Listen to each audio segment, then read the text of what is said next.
How are we securing identity in the cloud? Unlike on-prem, the cloud requires you to cede control to a vendor. So what can we do to keep identity safe? What control do we have? You're listening to Defense in Depth. Welcome to Defense in Depth. My name is David Spark. I'm the producer of the CISO series, and joining me for this very episode, I know you all love him. You get to hear him again right now. It's Geoff Belknap. Geoff, say hello to the nice audience. I love you too. No, not you. You. That's right. Geoff is expressing his love for certain audience members and not others. So that's right. I want to see more support from the rest of you before I commit. Okay, that's a good point. So step up your game. Audience members, you know who he's talking about. Our sponsor for today's episode is Push Security. Stop identity attacks. Push is a browser-based agent that detects and prevents identity breaches, specifically in the cloud. And guess what? They're responsible for our guest today, but we'll introduce them in just a moment. I do want to talk about our topic. So, Geoff, our audience knows that identity is a key security parameter because it's a top target, if not the top target, for threat actors. But securing identity in the cloud seems like an entirely different ballgame than on-prem. There's fundamentally less direct control in terms of creation and management. And as an industry, how have we historically been managing cloud identities, and how well is that working today, do you think? It's perfect. No notes. Nobody has any identity problems. And frankly, Push Security has no reason for existing, which is apparently what way too many people think. And I think the reason why I think companies like our guests are so important is because this is, in many ways, the only way people are initially enduring attacks is through and against identity systems. And so you cannot have a conversation now about security without it really centering on identity, whether it be end user identity or system identity. Yeah, and it's part of the sort of the shadow IT discussion we've had for many, many years. So we're going to get into discussion. I'm going to introduce our guest. I do want to disclose and let everyone know that Geoff is actually an advisor for our sponsor, Push Security, as well. So let me introduce our guest right now. He is the co-founder and the CEO for Push Security. He gets paid twice as much, I believe, if you're co-founder and CEO. Isn't it? Isn't that how it works? I'm not sure about that. Yeah, what's 2 times 0, Adam? It is Adam Bateman, our sponsored guest from Push Security. Adam, thank you so much for joining us. Thanks, David. It's great to be here. Thanks for having me. What are they doing wrong? Christina Murillo of the New York Football Giants said, quote, "I can tell you what many organizations are not doing but should be doing." She's got a great list, and I'm going to go through it. 1, regular user accounts are members of the global administrator role or other highly privileged roles, so that's regular users. So making it easier for attackers to move laterally from on-premises to a cloud tenant. 2, unrestricted external sharing access for SharePoint or OneDrive. 3, multi-factor authentication is not enforced for user accounts and admins. And 4, legacy basic authentication is still enabled with no plans to be disabled due to business constraints. And lastly, no configured emergency break the glass accounts, or they are not implemented according to best practices. And lastly, Christina says, another one I've seen as of late is synchronizing local admin accounts to the cloud. Is this a pretty good list, Geoff? This is a phenomenal list. In fact, the only thing I would add here is, building an understanding of, we call it shadow IT, but at least an understanding of what other identities are being used in the environment other than the ones you already know about, because surprise, there's a bunch.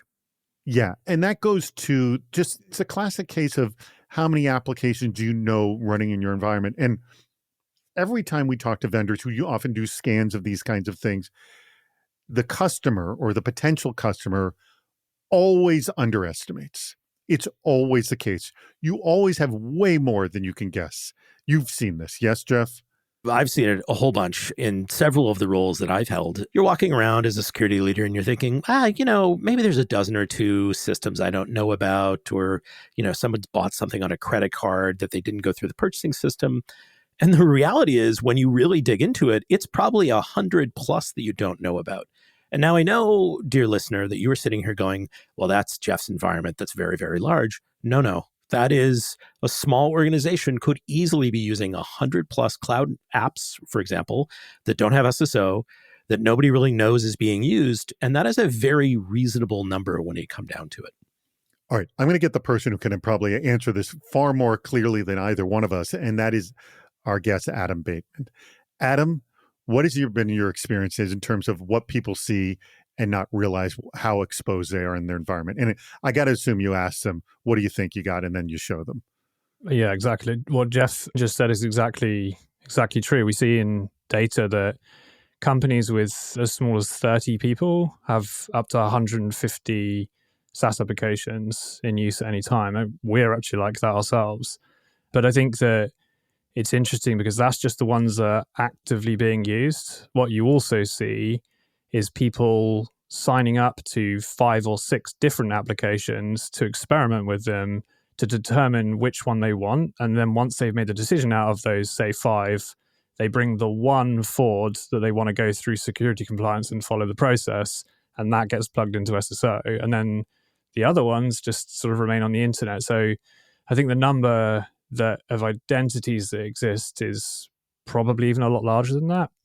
People do sometimes think, okay, but maybe they're test systems, but you'd be amazed what people put in those test systems because, the SaaS vendors make an effort to want you to make value. So they want you to use it as, the onboarding process encourages you to use it as actively as possible. So you do see people put production data in there. You see people do integrations back into core systems. And in some cases, you can use those test systems even to tunnel back into more critical applications. Certainly no one would do that. No one would connect a test system to production to test it, right? No, definitely not. And everyone listening knows which systems they have that are tests that are connected to production, right? I don't think everyone's nodding in agreement right now, Geoff. Yeah, I'm seeing a shocking lack of nodding in agreement here.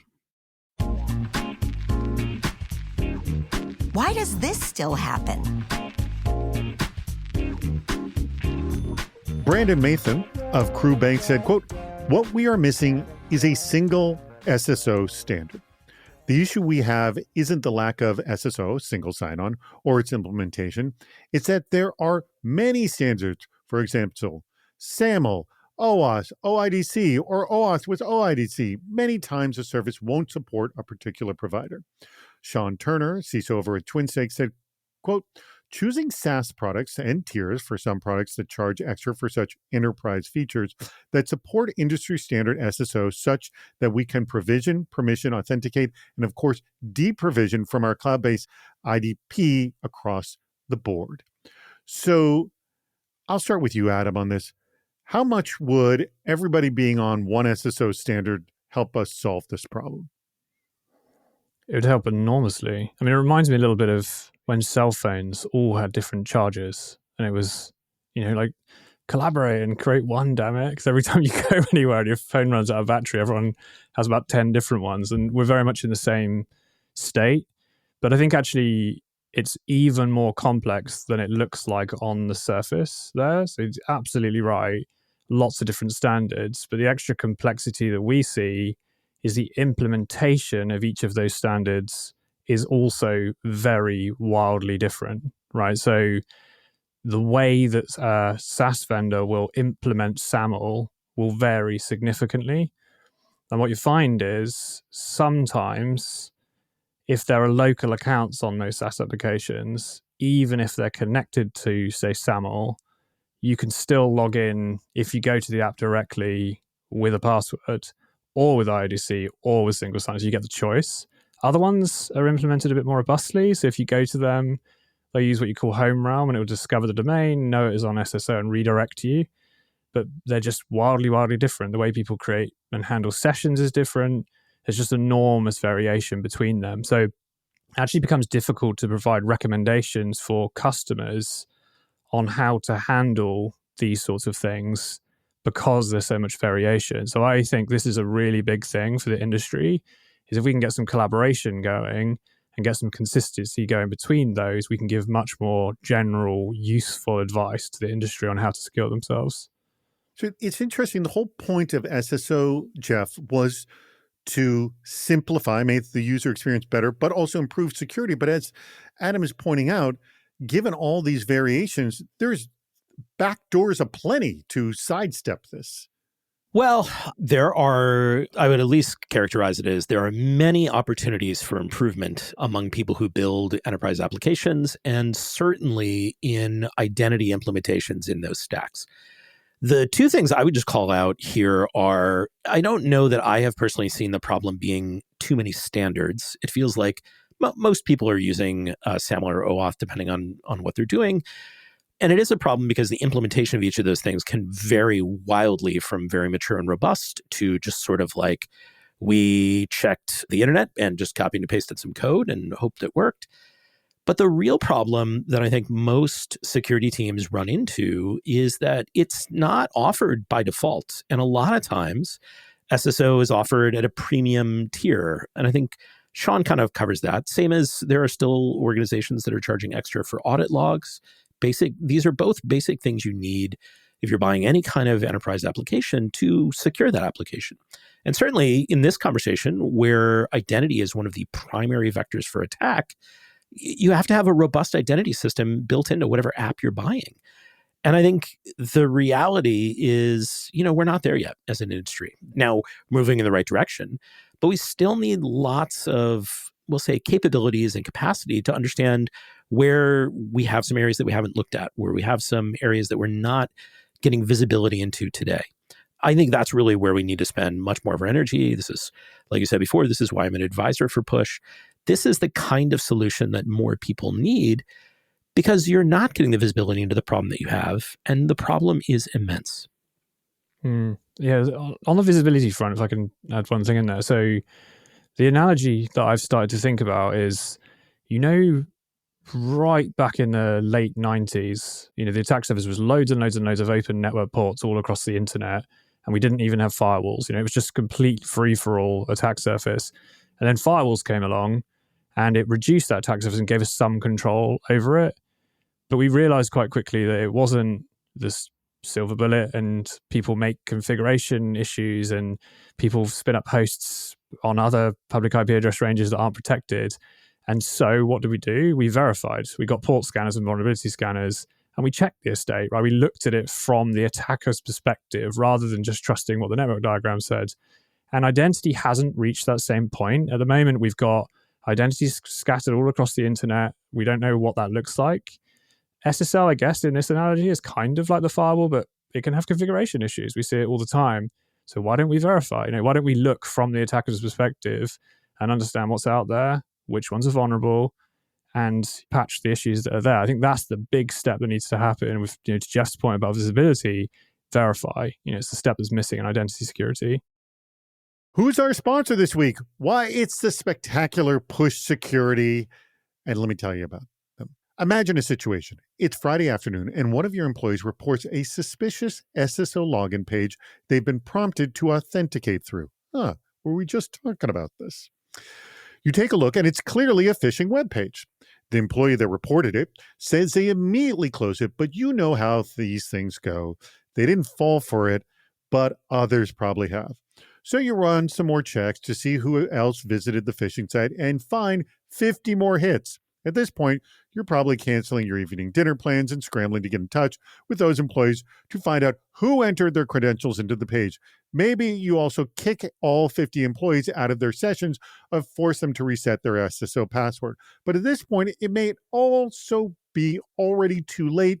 Who knows what other apps have been accessed and what backdoors the attacker has already put in place. At the prospect of reviewing every connected SSO app, it's looking like a long weekend ahead. Now, imagine that situation with Push Security. You're not only able to see who visited the phishing site, but also who entered their credentials, and the answer is 0 because Push has automatically blocked those 50 users from entering their SSO credentials into any page that doesn't belong to the SSO provider. This is just one example of how Push Security's browser agent can detect and respond to identity attacks. If you want to find out what else it can do, you got to go to their website. Head to pushsecurity.com. It's spelled just the way it sounds, PUSH security.com. Check it out. What's our visibility into this problem? Jay Dance of StubHub said, quote, identity is the new border that we are striving to protect. Oh, yes, we have heard this many times. Going on, Jay says, identities keep expanding, both in amount and scope, and the ways to identify entities is ever evolving. It seems we have a gap in being able to track all those different types of identities against a predictable life cycle and expected uses. And Jeff Moncrief of Sunry Security said, quote, awareness and mitigation of the entire unused permission attack surface, from identities to services and everything between, a holistic shift in how we view everything that's unused but turned on across our cloud estates. The, quote, unused problem is much bigger than just unused identities. I want you to start with this, Adam. This unused problem, I mean, we see this everywhere. Unused S3 buckets, unused accounts on-prem. And I think it's got to be way worse in the cloud because, people spin up instances and then log in once and then long forget about it, don't they? Adam? Yeah, 100%. It's similar. I mean, we were talking about the traditional perimeter from the 2000s, carrying on with that analogy. It's kind of like, you have that whole sprawled out attack surface and you could just secure your website and your VPN endpoint, like the things you know about, but actually they're the ones that get the most security attention. Usually from my experience as a pen tester, the way you get in is through that dev server on the side that no one knew about. It's the insignificant thing on the infrastructure that you weren't aware of that gets you a foothold and pings you into the network, right? So, and similar thing is very, very true from an identity perspective, an enormous sprawl of identities across the internet, and we need to kind of get visibility across and know which ones of those exist. The other thing as well is, even when you know about them, it's having visibility of the actual login process. So we've seen a number of high profile incidents and on the rise recently where people just take credentials online or they guess credentials and they just spray them across that attack surface and log in. So actually having an understanding of what the health and the hygiene of those identities look like as well is important visibility point from my perspective. Geoff, I throw this to you. The unused problem, how much of that is an ongoing issue that you have seen? Just accounts left open, specifically in the cloud? Because I know you've dealt with this on-prem, yes? Yeah, it's a big problem. The bigger part of this is that most people aren't thinking about it this way, right? You provision an identity, you give you think about the mindset or the frame that people use to think about identity today is still very user-centric, which is good in many ways. But the reality is there are a bunch of identities, like system-to-system identities people are using for integrations or for automation. And people are not thinking about so much looking at what if that identity hasn't been used for a while? That is an opportunity to close a door that maybe doesn't need to be open. But even scarier, what if that identity hasn't been used for 180 days and now all of a sudden it was used 1 million times last week? Well, that's also very strange and probably very concerning. But like building visibility, building detection rules around that, it requires two things. One, it requires some very forward-thinking detection and response engineers. And two, it requires enough telemetry to even be able to know how to gather that information, how to build detection on top of it, and what to do once you see it. All of those things are really only right now in the realm of some of the most well-funded, most mature security teams. But the reality is they are not the ones that are facing that threat. And certainly they're more prepared for that threat than most people. Most people who are running, medium-sized enterprises don't have those capabilities today. And that is a real problem. Let me ask you a quick question, Adam. I just had an experience with this where I had to shut down an account and I wanted all my data on it, which wasn't a lot, completely deleted. There was no simple way to do this on the surface. I had to go through the help desk, submit a ticket, lots of messages back and forth. And I also had to send them the listing of the right to be forgotten, which is now a request that you can make. It was an involved process, and it was just one account, just me doing it. I couldn't imagine having to do this on scale. How awful do you see this? And is there any way to make this better? Well, it comes back to what we were talking about before with standards as well. And I think we've seen a new role come up recently, like product security. So it's kind of like, you have app security who generally test the security of lots of different apps inside an organization. Product security is like that, but much more focused on your own SaaS application, effectively the security controls that go within that. And I think it's a welcome role for the industry, and it's one that's becoming more popular. And that would really fall under the realm of this, right? Because that making it difficult to remove data is something driven by marketing and product growth teams, right? If we make it harder to get rid of the account, we're more likely to keep contact with that user and then more likely to use it over time. But you need the product security person on the other side of that to say, yeah, but then the other side of this is it sits online unused and they can't get rid of it if they want to. So you have this dormant identity sitting on the internet exposed for a long, long time that no one knows about that can be compromised at any point. Can you detail why that's an issue? Because I don't think a lot of people understand that. Like, I log on once, I create an account, I never use it again. It sits there dormant. Why is that an issue? Well, because, as I said, there's a really big uptick in product-led growth, which basically means have the product do the selling for you rather than talk to a salesperson for us. It's a great model. We saw great companies like Slack and Zoom, you benefit from this model. Very, very popular. It's really, really good.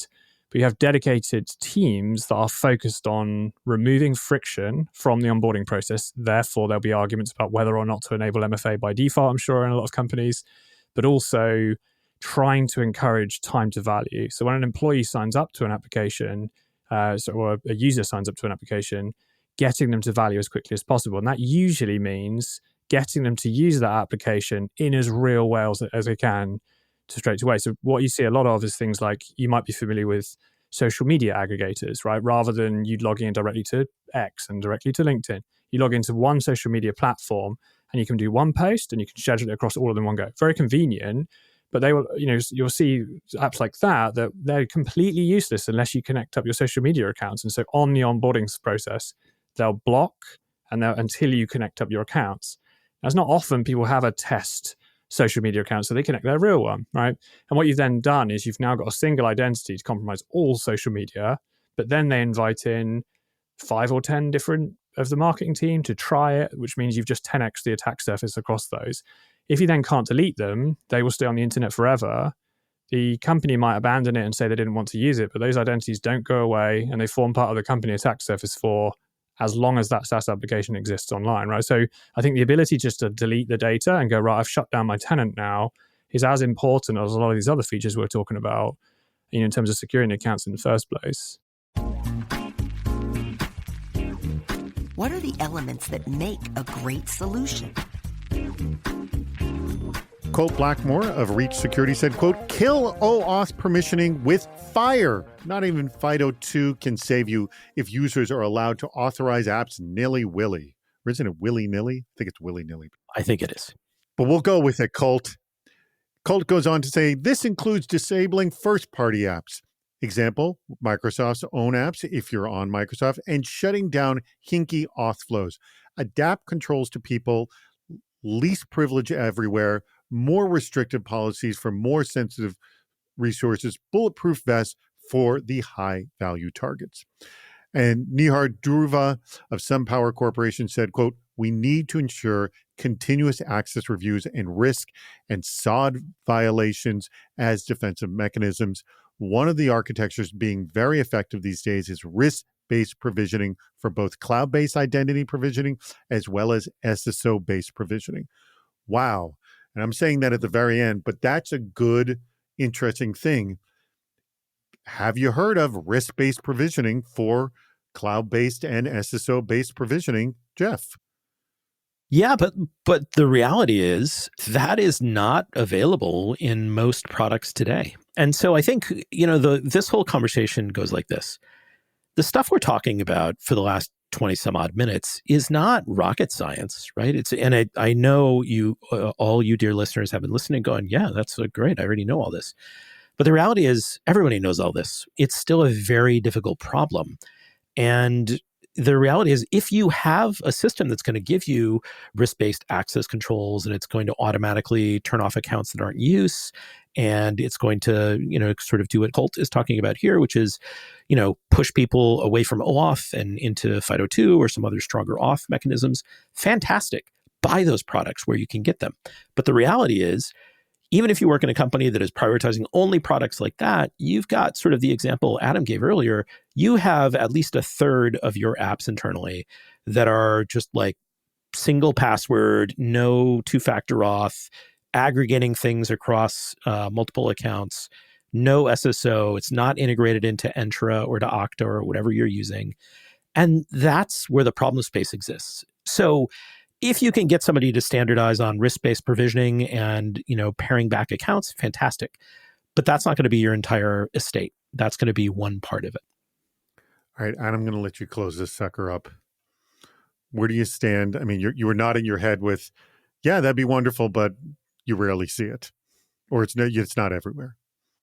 No, I completely agree with what Geoff is saying. I never want to discourage anyone from layering any security controls. The one thing I would say is Geoff's absolutely right.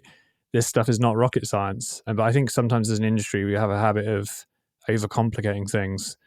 Right now, we've been fighting elite attackers off of endpoints and got very, very good at it. And we've regressed as an industry because attackers are buying credentials and logging in, right?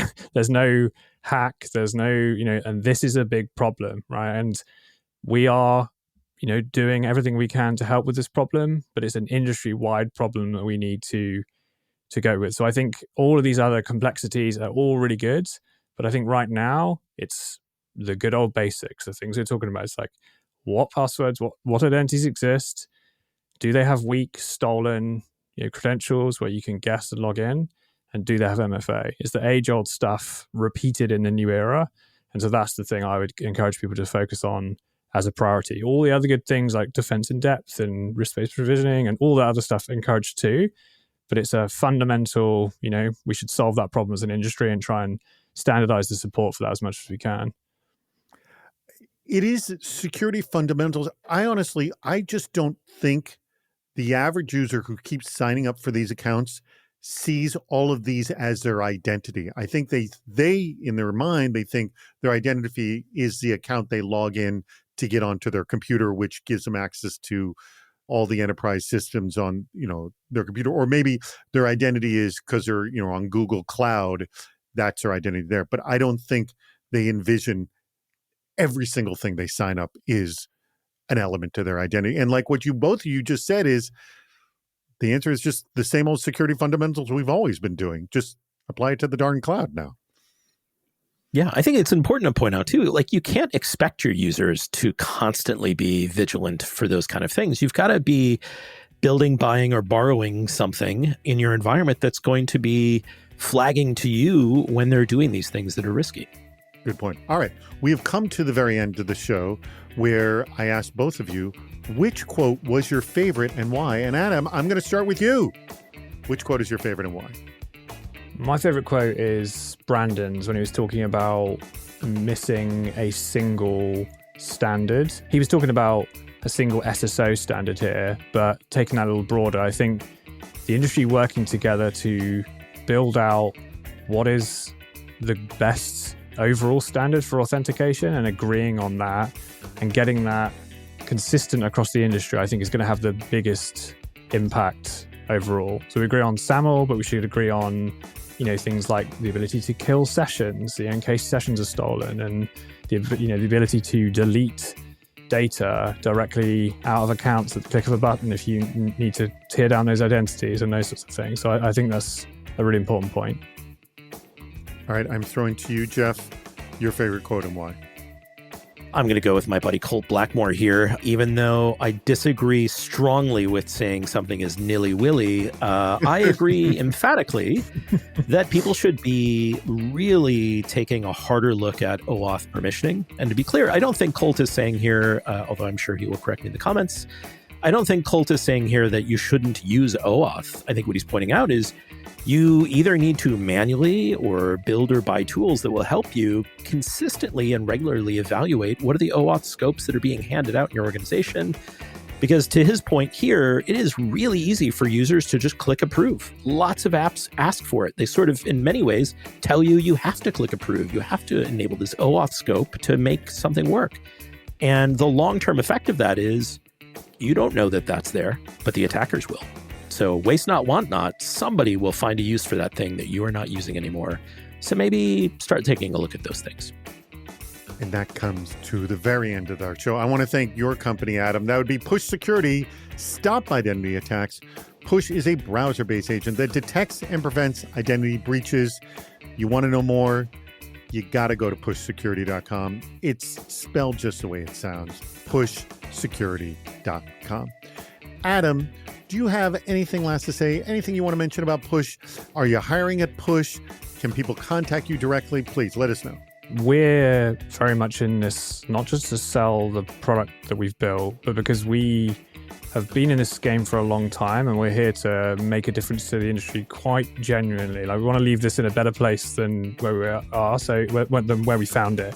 So we are putting out a lot of research and a lot of advice on this area, which is ungated, and you don't need to talk to us, just things that are out there, good advice. So we've got, for example, the SaaS Attacks Matrix available on GitHub, which is a community resource that people are contributing towards. So I would just say, if you're interested in this area, check it out. You can follow us or myself on LinkedIn or X.